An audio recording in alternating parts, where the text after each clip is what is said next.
ఎంతో అద్భుతమైన టెంపుల్, స్వయంగా వెలిసిన శివలింగం. పరశురాముడు తపస్సు చేస్తే స్వయంగా వెలిసిన శివలింగం ఇక్కడే వచ్చేసి మన నల్గొండ దగ్గరలో అయితే ఉందండి. జడల రామలింగేశ్వరాలయం. స్వయంగా వెలిసిన శివలింగాన్ని అయితే మీకు చూపిస్తాను చూడండి. ఇక్కడ మనకైతే ఈ శివుడు స్వయంగా వెలిసాడంటండి ఇక్కడ. సో చాలా మహిమలు గల శివలింగం ఇక్కడైతే ఏర్పడింది. ఒకసారి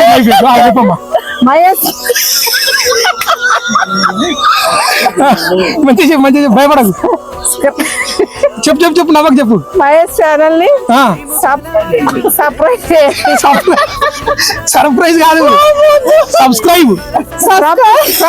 సబ్స్క్రైబ్ చేయండి.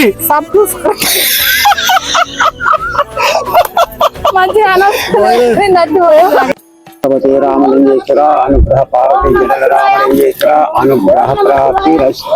మనమైతే దేవుడి దర్శనం అయిపోయింది ఫ్రెండ్. అది కంప్లీట్ చేసాము. మన ఛానల్ అయితే ఫుల్ వీడియో ఉంది, ఒకసారి వెళ్ళి మాత్రం చూడండి ఫ్రెండ్స్. కింద లింక్ ఉంది చూడండి.